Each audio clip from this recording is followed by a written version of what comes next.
de amigos é o que a Rede Amigo Espírita deseja conquistar em seu canal no YouTube. E você, amigo espírita, pode ajudar. Convide 5 amigos para se inscreverem em nosso canal e ligarem o sino de alerta. Além de atingir a meta de 1 milhão de amigos, todos serão sempre avisados de novos vídeos e transmissões ao vivo no YouTube. Acesse agora raitv.com.br.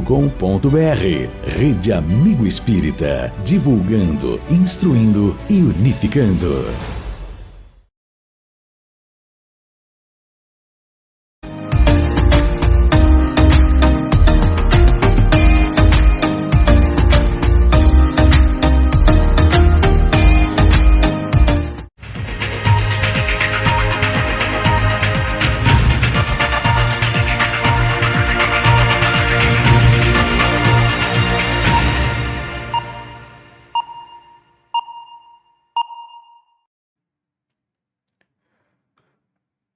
Boa noite a todos. É uma alegria muito grande a gente estar aqui com vocês novamente, né? Depois de algum tempo afastados, mas é uma alegria muito grande.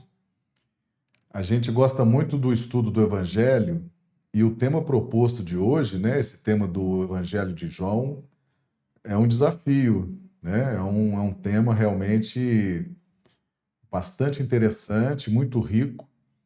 E a gente está aí há alguns dias pensando como que vamos desenvolver esse tema, né? Mas rogamos a espiritualidade que nos ampare, nos ajude, crie em nós a ambiência favorável a esse momento.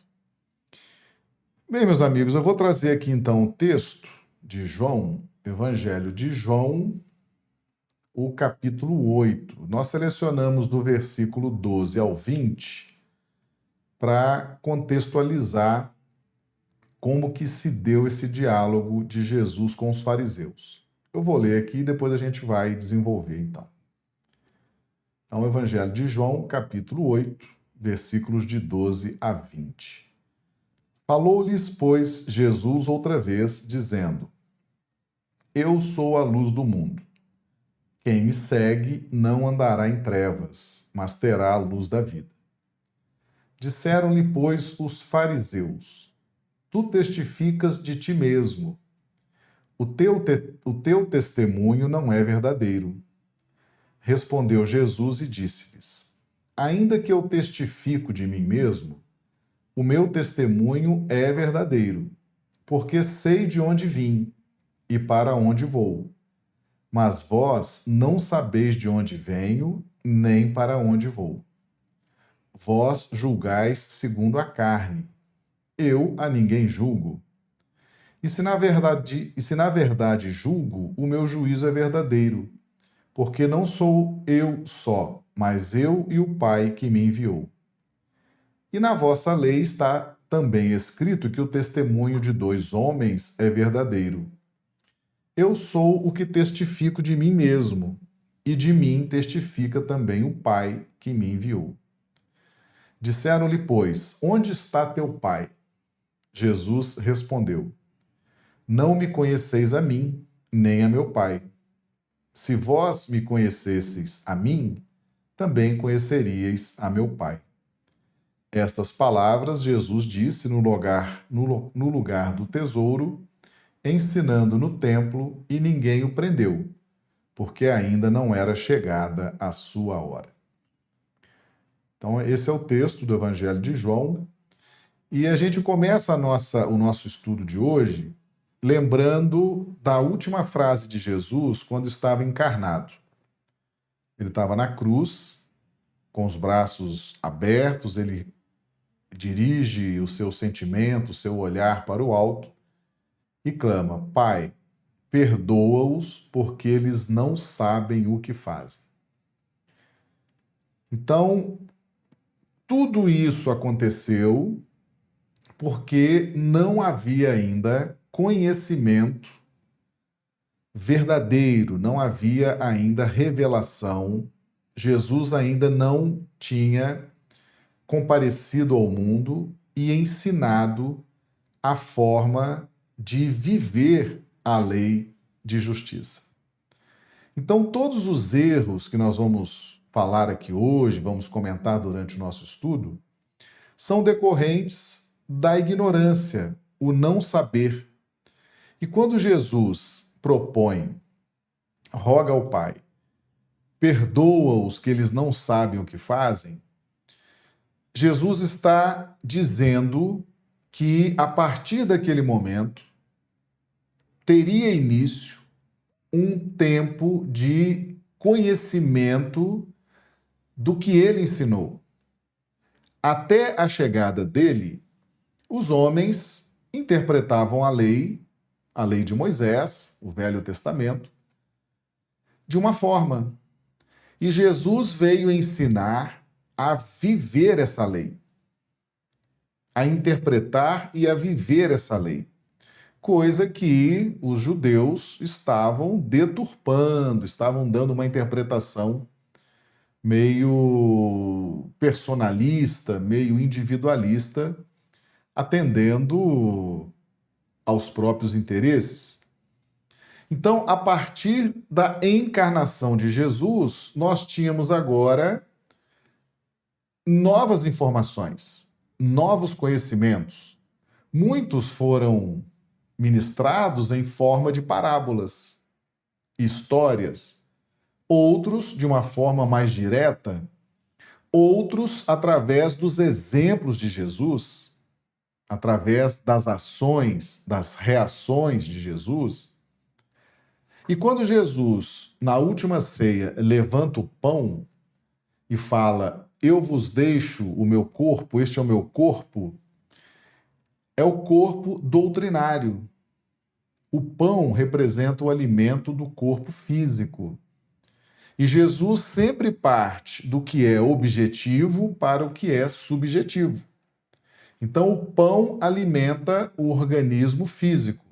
O pão representa o alimento espiritual, que é agora o corpo. Este é o meu corpo, é o corpo doutrinário, os ensinamentos, os exemplos.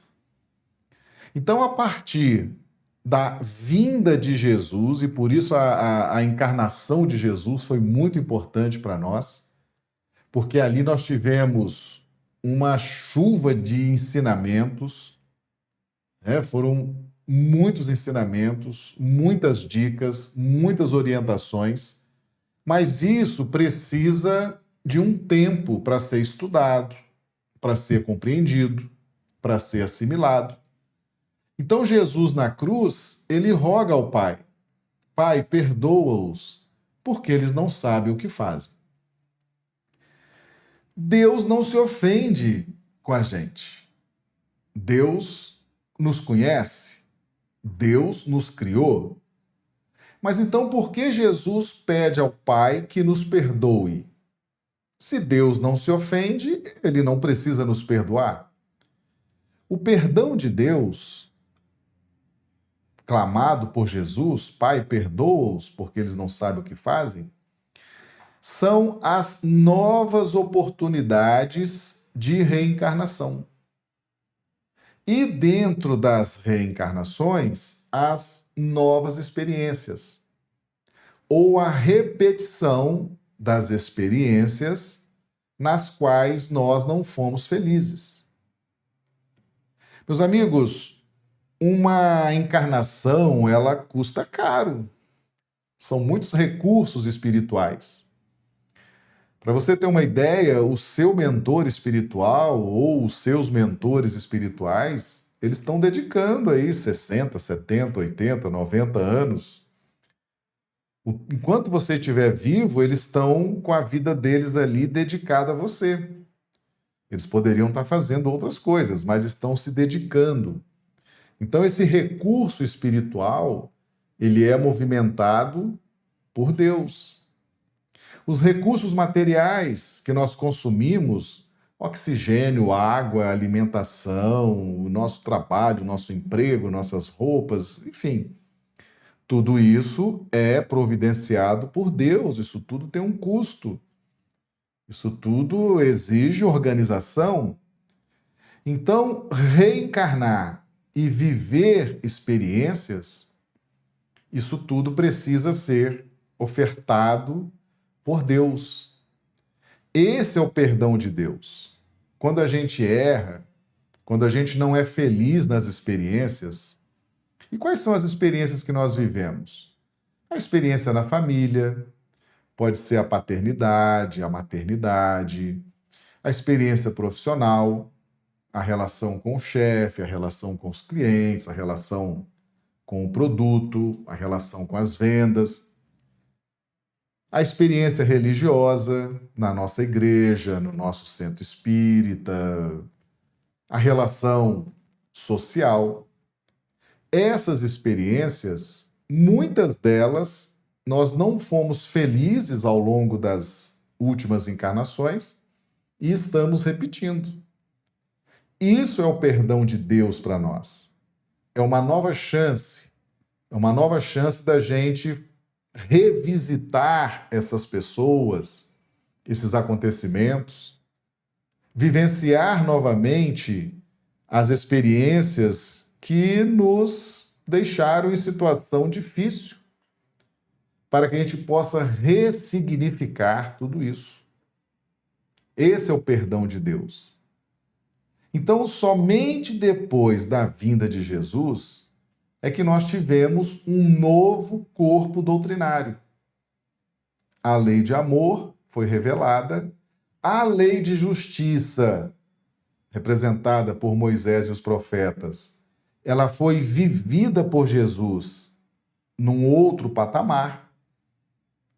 Então, agora nós tínhamos o exemplo de Jesus, de como nos comportar, alinhando nosso sentimento, nossos pensamentos, nossas ações à vontade de Deus. É preciso um tempo para isso. É preciso algumas encarnações. Então, a partir da vinda de Jesus, nós estamos reencarnando, tendo contato com esse corpo doutrinário. Vocês acham que nós que estamos aqui hoje, nessa quinta-feira, estudando minuciosamente o Evangelho, falando de Jesus, falando das Escrituras, quantas vezes em reencarnações passadas nós já tivemos contato com esses textos? Muitas vezes. Muitos de nós já viemos em algumas encarnações na Igreja Católica, como protestantes, como cristãos. Todos nós que estamos aqui hoje, e para quem esse vídeo chegar, todos nós já temos uma base, já tivemos conhecimento do Evangelho, dos exemplos de Jesus, e estamos, a cada reencarnação, tendo um novo contato para relembrar, para estudar com mais profundidade, para compreender. E por que nós precisamos desses conhecimentos? Porque nós buscamos o conhecimento para pacificar nossos sentimentos. Quando nós estamos em busca de uma live, de um estudo, e a Sumaia me estava dizendo antes da gente iniciar aqui a nossa jornada, que esse grupo estuda de segunda a domingo, buscando conhecimento nobre, em obras relevantes, importantes. E por que nós fazemos esse movimento de busca do conhecimento? Porque nós precisamos pacificar, harmonizar nossos sentimentos, nossas emoções, nossos instintos. Então, todo esse conhecimento que a gente encontra nas palestras, nas lives, nos livros, nas revelações espirituais, elas têm um destino específico, que é a gente aplicar isso nos nossos sentimentos, nas nossas emoções, durante a nossa convivência com o próximo, durante a nossa vida em família, durante a nossa vida na atividade profissional, durante as nossas experiências no templo religioso que frequentamos. Então, esse conhecimento, ele precisa acalmar nossos sentimentos. A Bíblia fala isso, ela diz o seguinte: E deixará o homem seu pai e sua mãe, se unirá à sua mulher, e ambos serão uma só carne.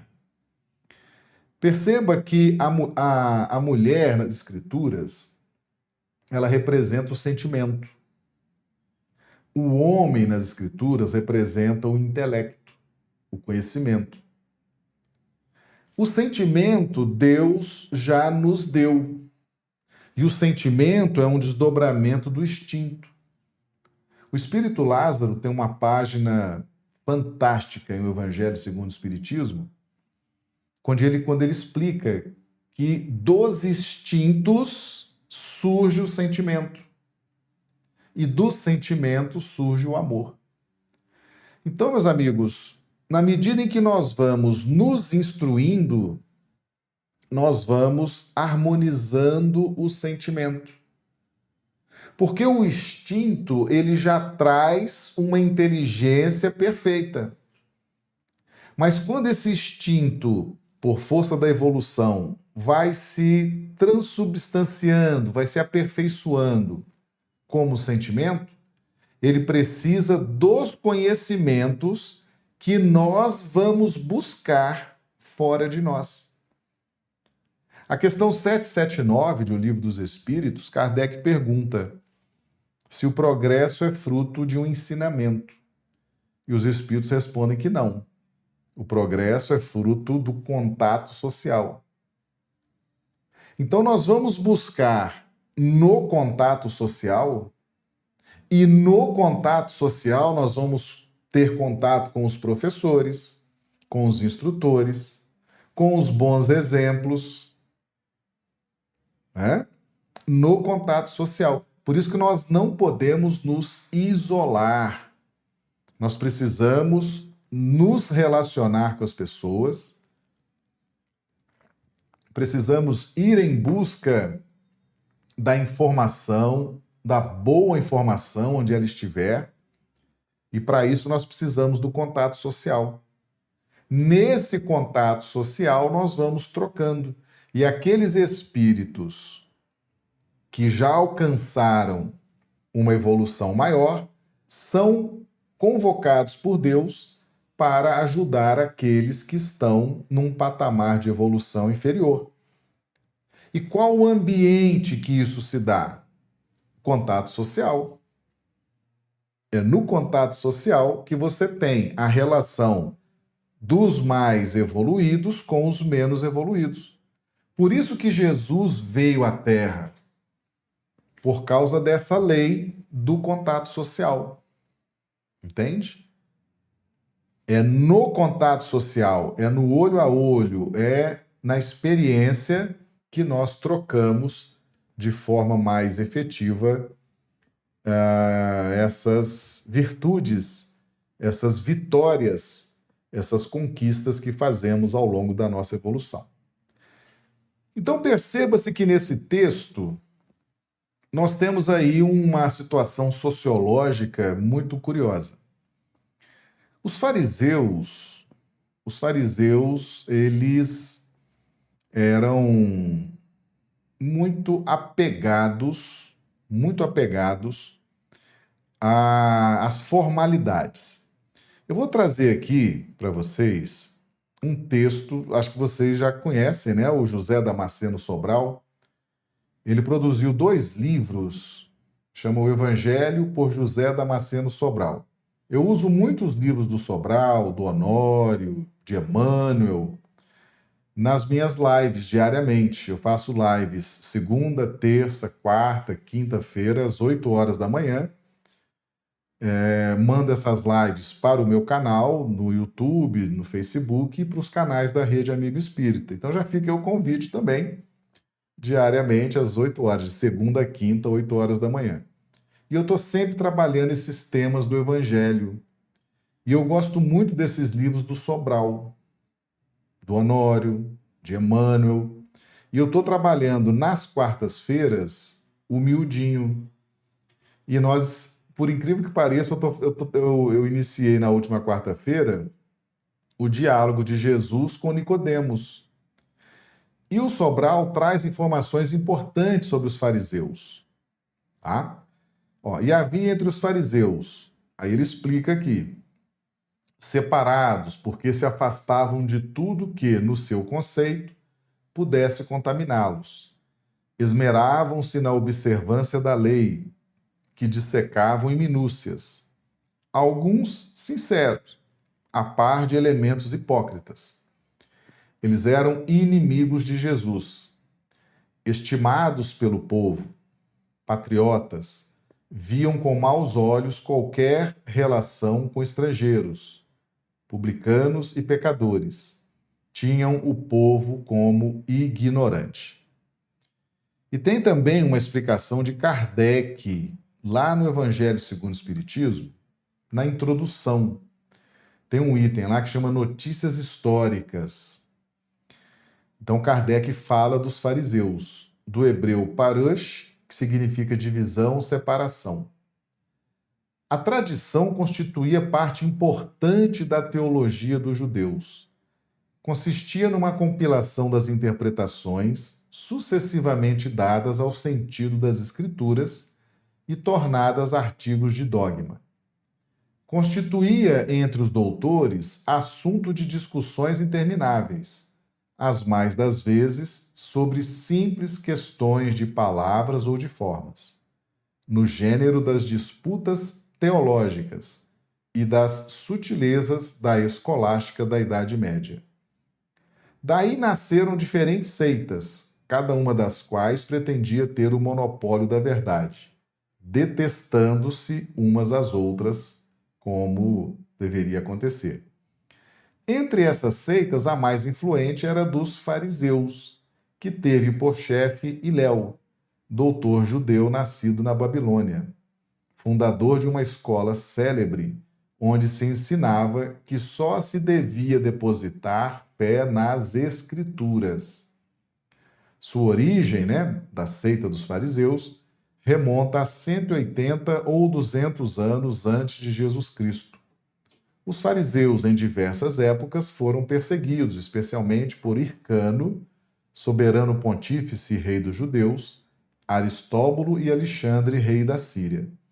Este último, porém, lhes deferiu honras e restituiu os bens, de sorte que eles readquiriram o antigo poderio e o conservaram até a ruína de Jerusalém, no ano 70 da era cristã, época em que se lhes apagou o nome, em consequência da dispersão dos judeus. E Kardec aqui conclui: tomavam parte ativa nas controvérsias religiosas, servis cumpridores das práticas exteriores do culto e das cerimônias, cheios de um zelo ardente de proselitismo, inimigos dos inovadores, afetavam grande severidade de princípios, mas, sob as aparências de meticulosa devoção, ocultavam costumes dissolutos, muito orgulho e, acima de tudo, excessiva ânsia de dominação. Tinham a religião mais como meio de chegarem a seus fins do que como objeto de fé sincera. Da virtude, nada possuíam, além das exterioridades e da ostentação. Entretanto, por umas e outras, exerciam grande influência sobre o povo, a cujos olhos passavam por santas criaturas. Daí os serem muito poderosos em Jerusalém. Acreditavam, ou pelo menos fingiam acreditar na providência, na imortalidade da alma, na eternidade das penas e na ressurreição dos mortos. Jesus, que prezava sobretudo a simplicidade e as qualidades da alma, que na lei preferia o espírito que vivifica à letra que mata, se aplicou, durante toda a sua missão, a lhes desmascarar a hipocrisia, pelo que tinha neles encarniçados inimigos. Essa a razão por que se ligaram aos príncipes dos sacerdotes para amotinar contra ele o povo e eliminá-lo. Meus amigos, nós trouxemos esses textos para a gente entender em que circunstância Jesus lança esse ensinamento. Ele estava diante dos fariseus. E os fariseus questionaram Jesus. Porque lá no Velho Testamento, e Jesus traz isso, né? Aqui no versículo 17 do capítulo 8 de João. E na vossa lei está também escrito que o testemunho de 2 homens é verdadeiro. Por que 2 homens? Porque o 2 surge aqui. Né? Isso aqui é uma frase de Jesus. Jesus fala, na vossa lei, na lei de Moisés, que os fariseus prezavam tanto, né? Admiravam tanto, na vossa lei está escrito que o testemunho de 2 homens é verdadeiro. E Jesus usa muito a expressão filho do homem. Vamos então trabalhar essa questão. Filho do homem. 2 testemunhas. Por que que Jesus relembra isso? O que são esses 2 homens? O que simbolizam esses 2 homens? Jesus testifica de si próprio. Eu sou o caminho, eu sou a verdade, eu sou a vida. Ninguém vai ao Pai se não for por mim. Jesus fala de si. E os fariseus questionam Jesus. Falam, não, o que você fala de você não vale. Cadê as testemunhas? É preciso que alguém fale de você. Você falar de você não vale. Nós que seguimos a lei de Moisés, nós precisamos que alguém fale de você. E não você fale de você. E aí Jesus dá esse ensinamento. Né? O testemunho de Jesus nesse momento é importantíssimo. Porque ele diz o seguinte, na vossa lei está escrito que o testemunho de 2 homens é verdadeiro. E quem são esses 2 homens? Jesus e Deus. O que significa isso? Significa que tudo que nós fizermos, tudo que nós produzirmos, tudo que nós nos propomos a realizar, nós temos que fazer de forma a agradar, a sintonizar com a vontade de Deus. Olha que interessante isso. Na visão dos fariseus, e por isso Jesus na cruz fala, Pai, perdoa-os porque eles não sabem o que fazem. Mas agora, depois dos ensinamentos de Jesus, a gente começou a aprender a interpretar a lei como ela deve ser interpretada. Tudo que nós fizermos, nós temos que fazer para alinhar a nossa vontade com a vontade de Deus. Cumprir a vontade de Deus. Cumprir os desígnios de Deus a nosso respeito. Nós não temos que nos preocupar com a opinião das pessoas. E os fariseus eram muito preocupados com a opinião das pessoas. Essas 2 testemunhas aqui no Evangelho de João, que Jesus traz, e ele relembra isso aos fariseus, e na vossa lei está também escrito que o testemunho de 2 homens é verdadeiro. Eu sou o que testifico de mim mesmo, um homem, e de mim testifica também o Pai que me enviou. 2 homens. Os fariseus queriam testemunhas humanas, pessoas, alguém. E Jesus fala, o que eu faço em nome de Deus. E eu só faço o que eu faço porque Deus me autoriza. Deus me abençoa. Deus me dá poder, sabedoria, desenvoltura. E nesse ponto, fica a reflexão para nós. Lembra que nós falamos no início que a gente busca o conhecimento para acalmar nossos sentimentos, nossas emoções? E isso acalma nosso coração, isso acalma nossas emoções, isso acalma nossos instintos.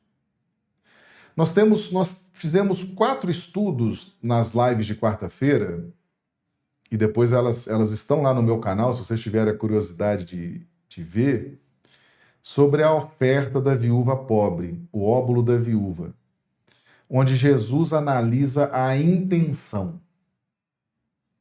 Aquela viúva não tinha motivos nenhum para dar dando dinheiro para o templo de Jerusalém. Ela era viúva, já estava desprotegida, era pobre, e ela deu as 2 moedas que ela tinha, e aquilo, Jesus registra esse fato. Essa mulher entra para a história. Hoje o mundo inteiro estuda o comportamento dessa mulher, porque ela foi destacada por Jesus no contexto da intenção. A intenção. Tudo que nós fizermos, porque nós somos essencialmente fazedores de coisas. Deus nos criou para executar, para fazer. E quando estamos fazendo as coisas, isso nos alegra, isso cria para nós uma euforia, porque fomos criados por Deus para fazer. Fazer representa muito na nossa evolução espiritual. Mas Jesus acrescenta, ele ensina, que não basta fazer por fazer. Fazer por fazer, nós já fomos criados para fazer. Mas nós precisamos somar ao fazer, precisamos somar a intenção, o desejo ardente, a boa vontade. Nós já paramos para questionar o que estamos fazendo, por que estamos fazendo, como estamos fazendo, para que estamos fazendo, qual a nossa intenção? Nós estamos fazendo algo com felicidade? Ou estamos fazendo algo para nos vingar de alguém? Ou estamos fazendo algo de forma inconsequente? Quando nós acrescentamos intenção, nós potencializamos aquilo que estamos fazendo. Nós damos qualidade àquilo que estamos fazendo. E quando colocamos intenção, nós avaliamos as consequências. Porque se eu tenho uma intenção, eu vou ter uma ambiência interna para medir as consequências. Eu estou fazendo isso porque eu quero alinhar a minha vontade à vontade de Deus. Eu estou fazendo isso porque eu entendo que isso é correto. Eu estou fazendo isso porque eu entendo que isso é ético, que isso é espiritualmente elegante. Então, quando eu coloco intenção, por que nós estamos aqui hoje estudando? Qual a intenção? Alcançar conhecimentos para pacificar nossos sentimentos, nossas emoções. Nossos sentimentos e nossas emoções têm nos colocado em situações de constrangimento, não tem? Quantas respostas mal criadas nós damos durante o dia? E quantos de nós já nos colocamos em verdadeiras enrascadas por causa do nosso jeito explosivo de ser? Não está precisando pacificar essas emoções? Não está precisando pacificar esses sentimentos? É o conhecimento do Evangelho que vai nos proporcionar isso. Então perceba que eu não posso vir para uma live quinta-feira à noite, 19h30, das 19h30 às 21 horas, eu não posso vir sem uma intenção, sem um motivo, sem um porquê. Por que eu estou fazendo isso? Por que eu liguei o meu celular? Por que eu liguei o meu computador para participar desse estudo? A intenção, aí você precisa acrescentar essa intenção. A intenção é angariar conhecimentos para pacificar minhas emoções, meus sentimentos e melhorar a minha relação com a minha família, com os meus colegas de trabalho, com os meus colegas da casa espírita, com o grupo social que eu frequento. Então, ter uma intenção passa a ser algo importante na nossa jornada evolutiva. E quando eu tenho essa intenção, Deus está avaliando a minha intenção.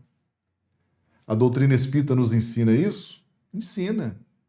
Porque todos nós somos fazedores de coisas. Mas Deus está analisando a nossa intenção. Muito mais a nossa intenção do que o fato propriamente dito. Então é importante ter a intenção e essa intenção estar ligada com a vontade de Deus. Então perceba-se que Jesus, ele ensina isso aos fariseus. Ele está dizendo, vocês estão achando que tem alguém capaz de testemunhar e dizer o que eu sou?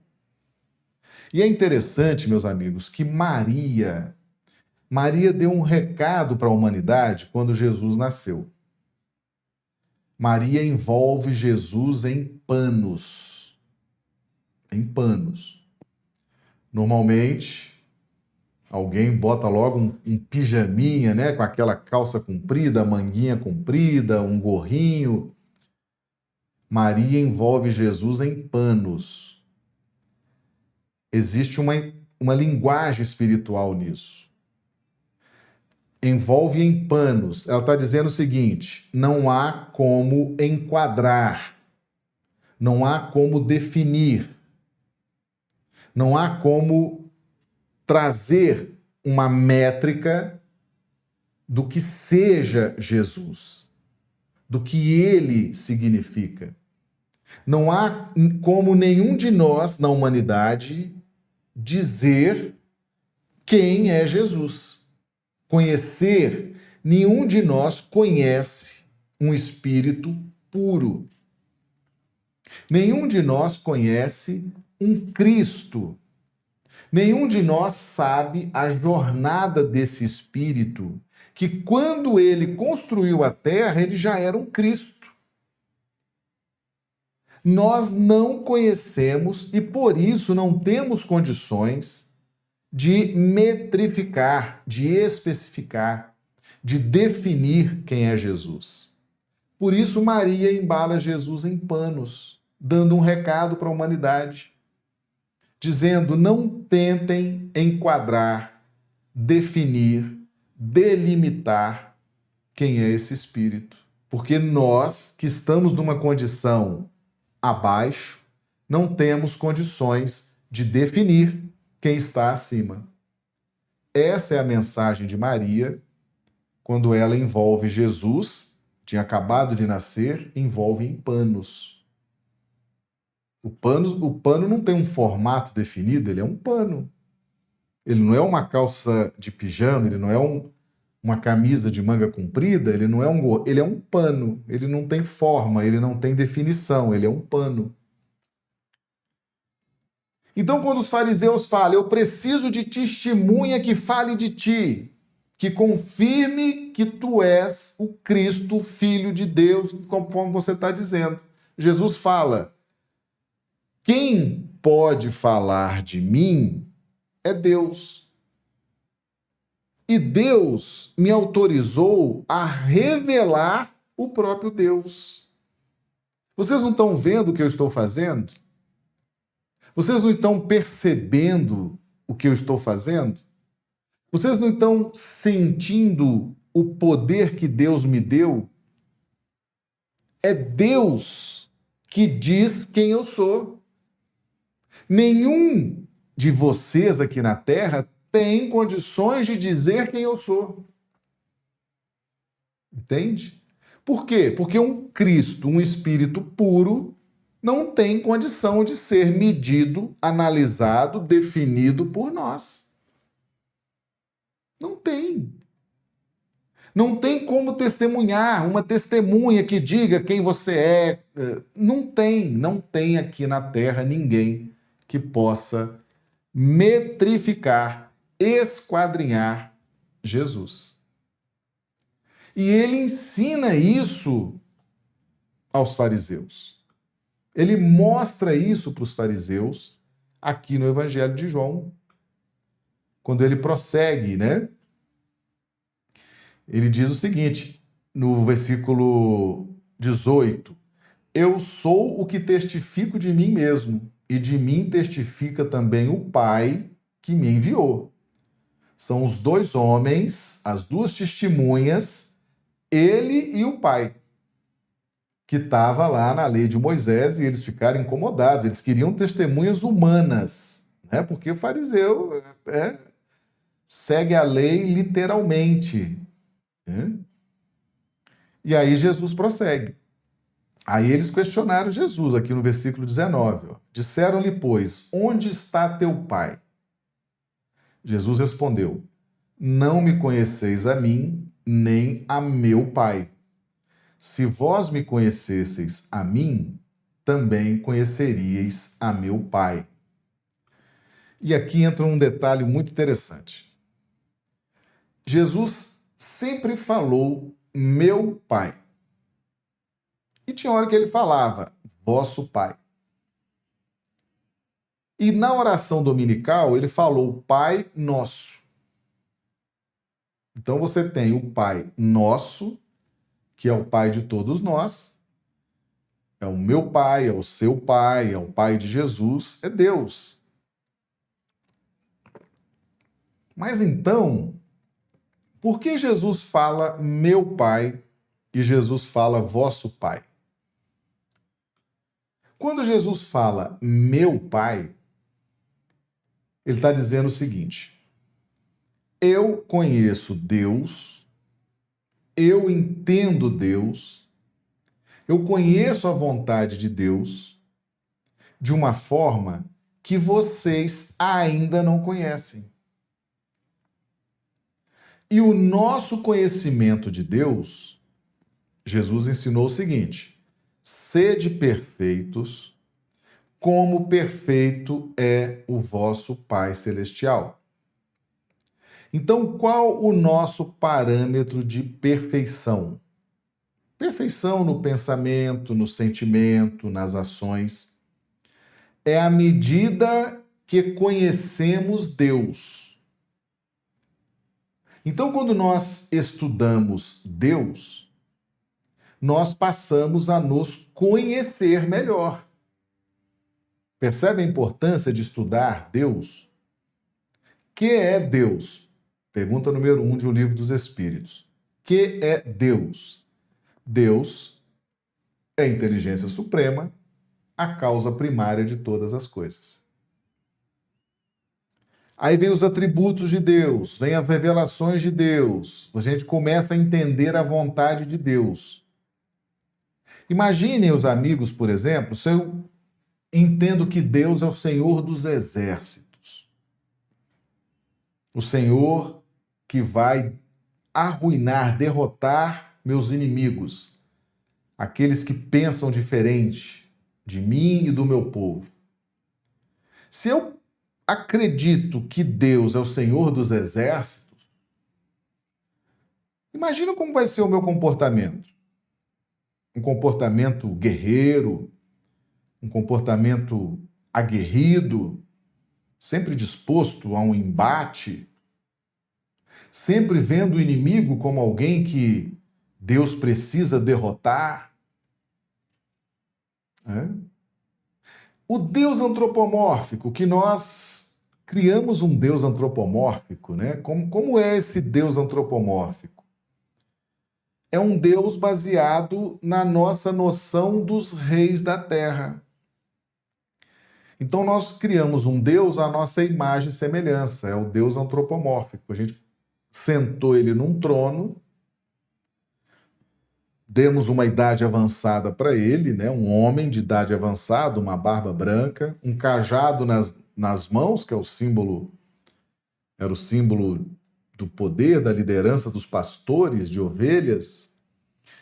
Um Deus que criava anjos perfeitos, criaturas que foram criadas para serem felizes e plenas e esvoaçantes e que estavam ali para atender às ordens de Deus. E um terrível mau humor nesse Deus.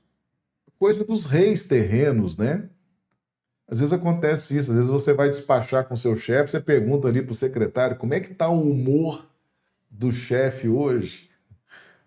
Então a gente projetou isso em Deus. Deus era alguém que precisava ser agradado para que a gente pudesse obter os favores de Deus. E aí nós inventamos os sacrifícios. Sacrifícios humanos, sacrifícios de animais, imaginando que aquilo iria agradar a Deus e ele, estando de bom humor, ele iria nos favorecer.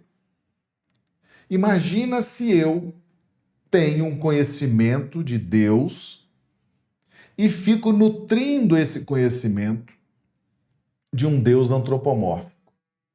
Como é que vai ser a minha relação com Deus? Como é que eu vou me posicionar? Como é que eu vou me posicionar com a minha família, com os meus amigos, na minha igreja, no meu centro espírita? Sempre buscando bajular os líderes? Sempre buscando agradar os líderes para obter favores?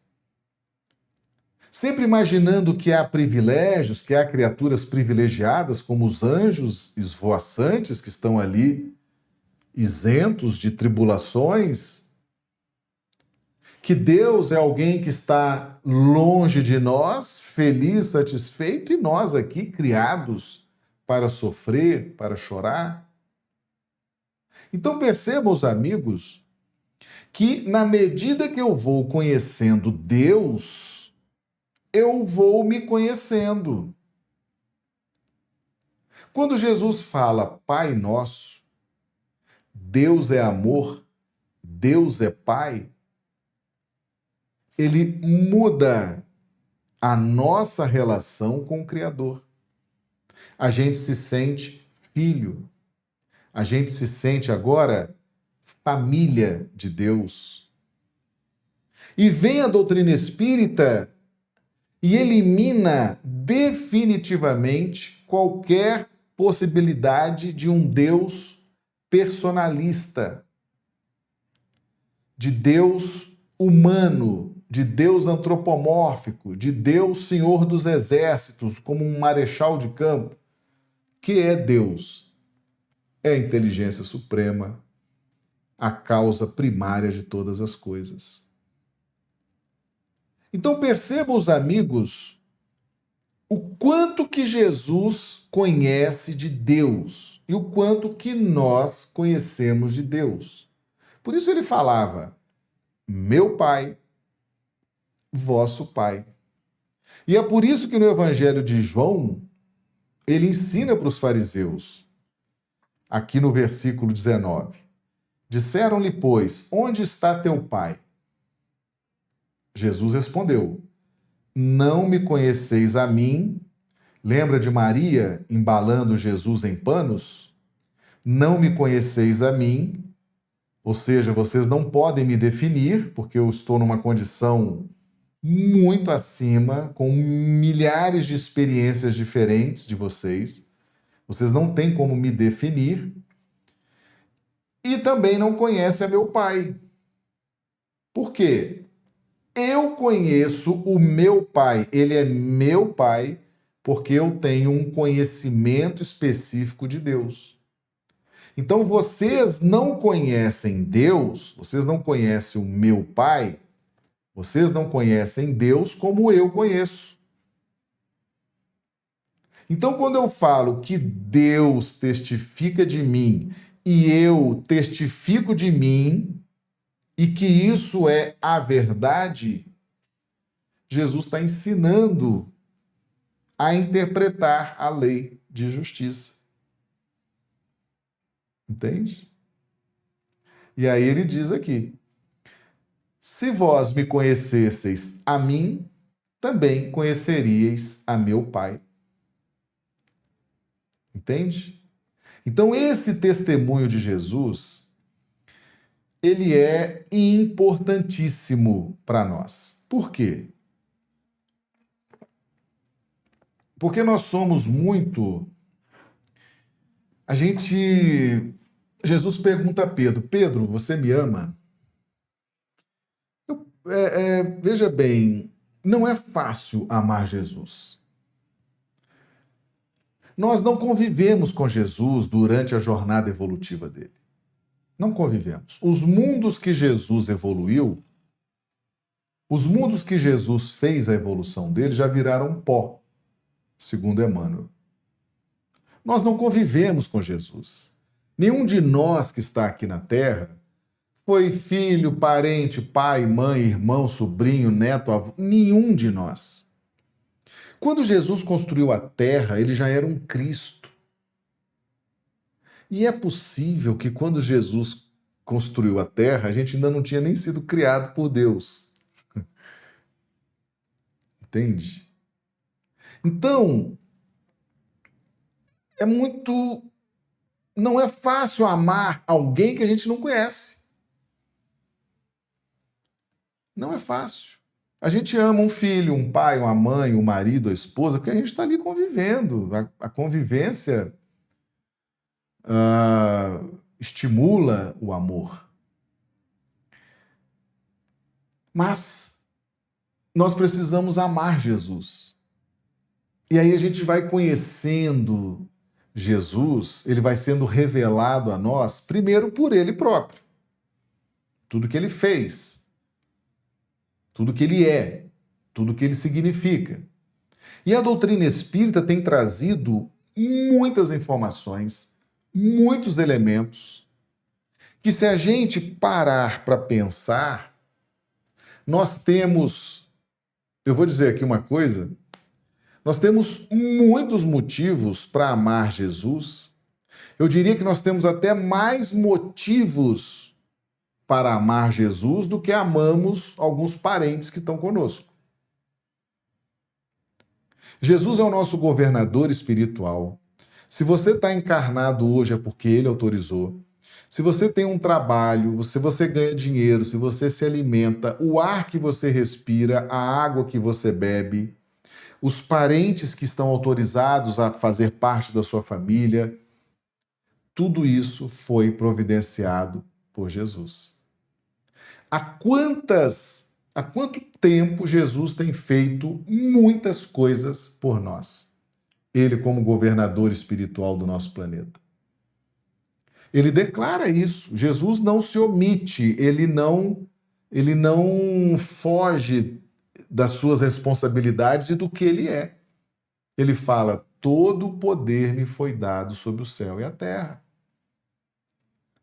Então, o que Jesus tem feito por nós ao longo desses milênios de evolução aqui na Terra é muito mais do que qualquer parente possa ter feito por nós. E aí você começa a ver, puxa vida, então não é tão difícil assim eu amar Jesus. E quando a gente vai no Evangelho segundo o Espiritismo, no capítulo das preces, lá está escrito: tudo que você pedir que for de valor moral, Deus vai te conceder. Tudo que você, com sinceridade, clamar a Deus, pedir a Deus, Ele vai te conceder. Você já parou para pensar o que talvez fosse importante você rogar a Deus que Ele te ajudasse a amar Jesus? Amar Jesus. Ele pergunta isso a Pedro: Pedro, tu me amas? Se me amas, apacenta minhas ovelhas. O amor por Jesus é algo que a gente precisa desenvolver, é algo que a gente precisa trabalhar em nós, é algo que a gente precisa aperfeiçoar. Como é que você vai amar alguém que você não conhece, mas agora você conhece? Ele já esteve entre nós, a história dele está registrada. E a doutrina espírita, nós então que temos a doutrina espírita, nos trazendo informações e mais informações de Jesus, nós temos muitos motivos para abrir o coração e amar. E o Sobral, numa das interpretações fantásticas que ele faz do Evangelho, ele fala: rogue a Deus, peça a Deus que Deus te abençoe e te ajude a amar Jesus. Entende a importância desse passo? Amar Jesus, aderir ao Evangelho, servir a Jesus por gratidão, pela imensa gratidão de tudo que Ele tem feito por nós ao longo desses milênios. Então, quando Jesus fala, eu testifico de mim e Deus testifica de mim, ele está dizendo, nenhum de vocês tem condições de dizer quem eu sou. Porque eu estou muito acima de vocês.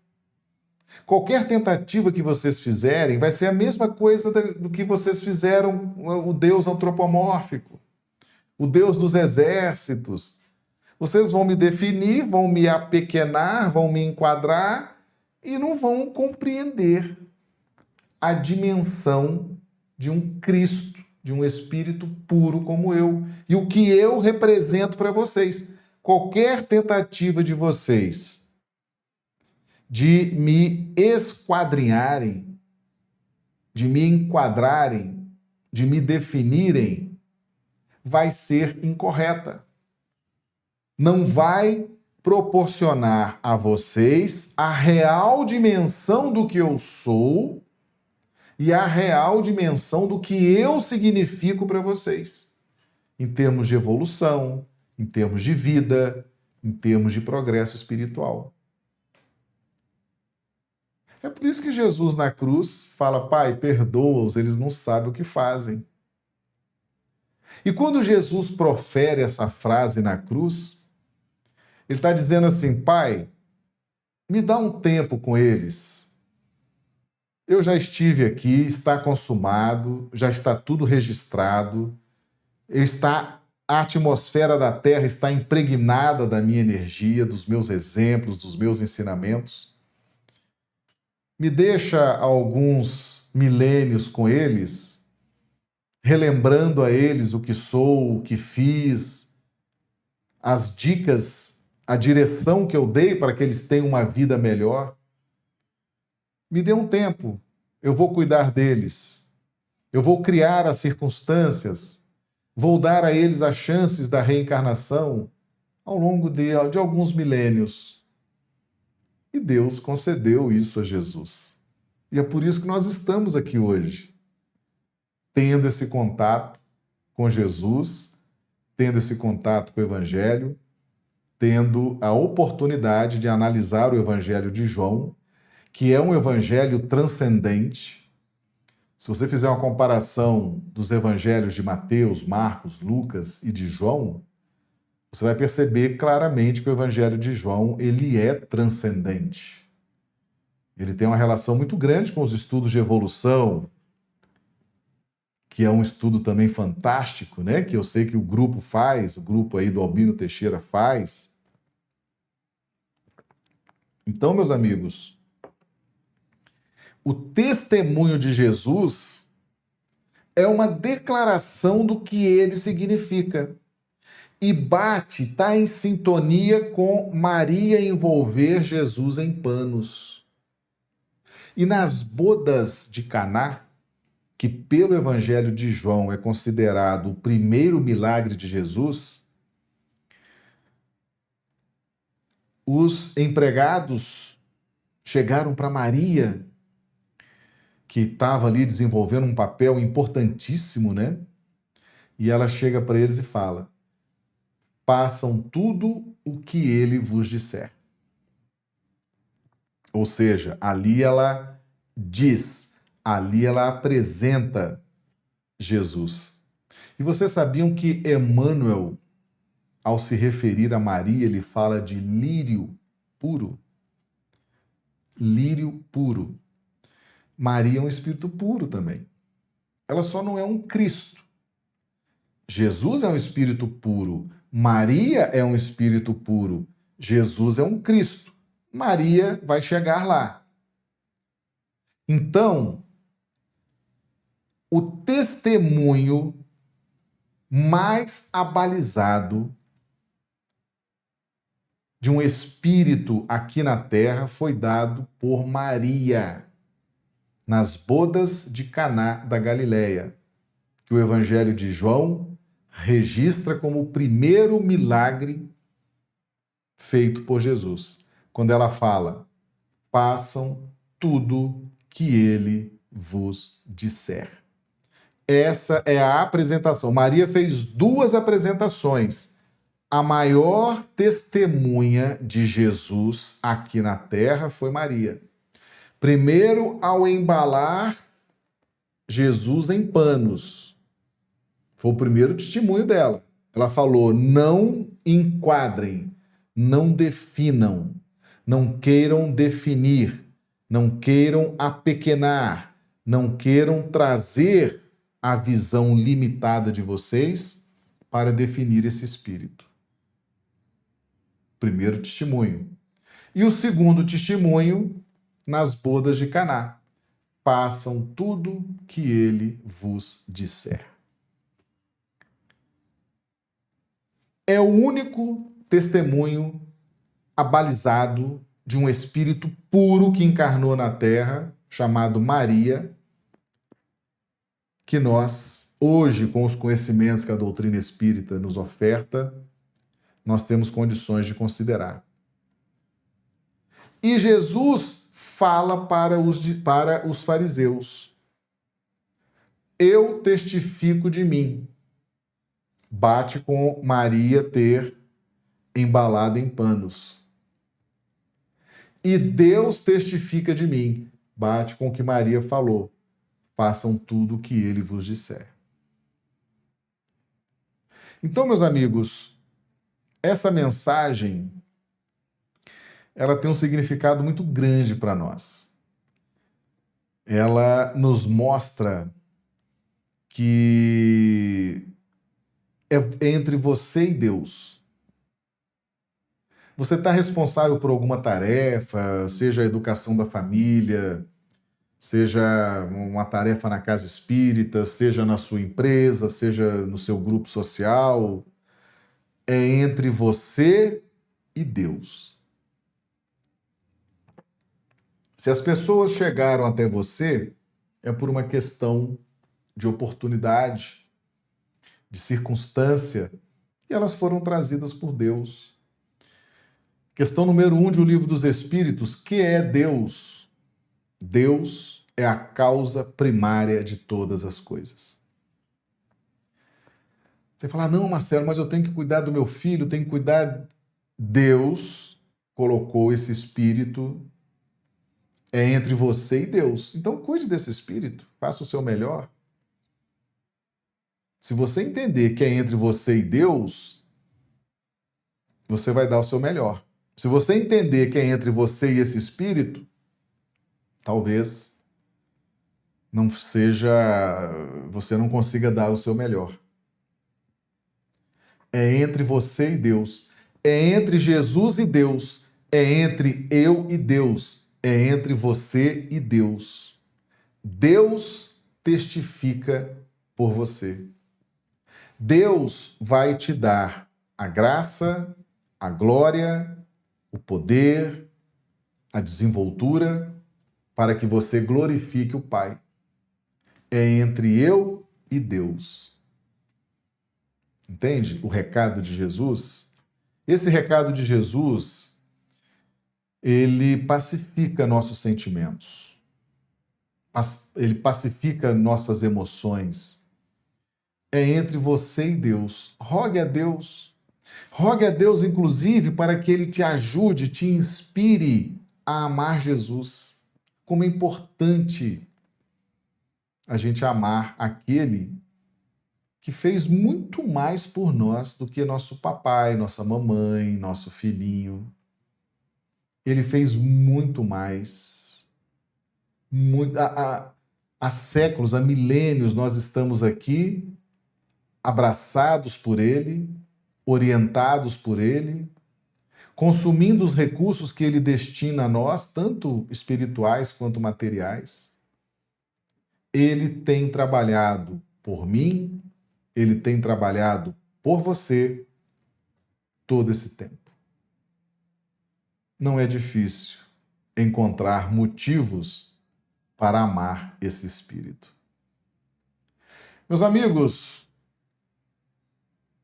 eu acredito que a emoção que toma conta de todos nós, ou de algum de nós neste momento, vai nos trazer grandes conclusões desse estudo de hoje.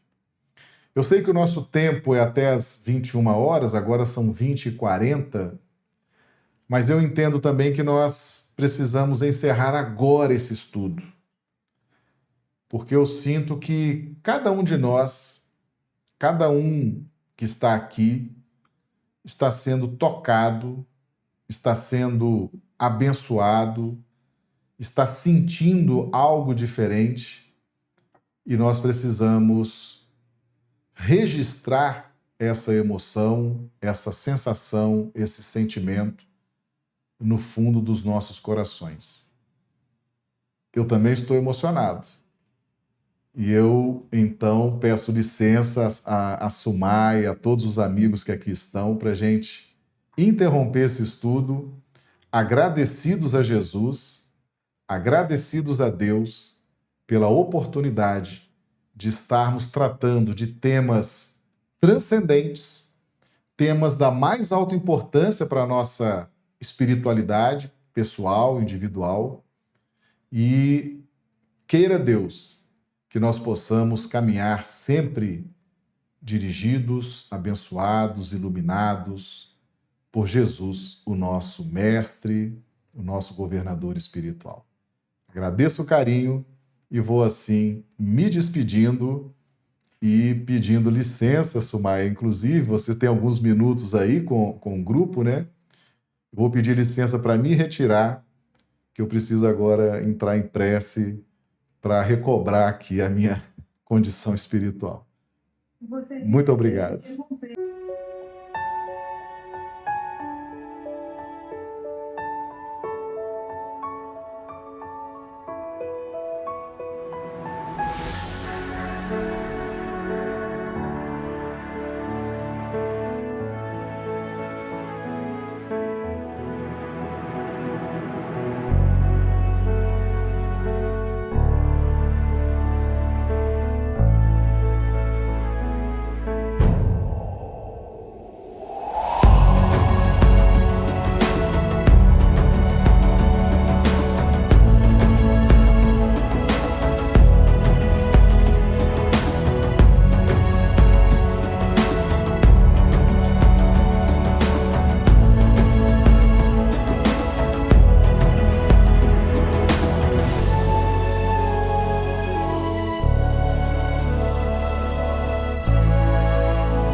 milhão de amigos é o que a Rede Amigo Espírita deseja conquistar em seu canal no YouTube. E você, amigo espírita, pode ajudar. Convide 5 amigos para se inscreverem em nosso canal e ligarem o sino de alerta. Além de atingir a meta de 1 milhão de amigos, todos serão sempre avisados de novos vídeos e transmissões ao vivo no YouTube. Acesse agora raitv.com.br.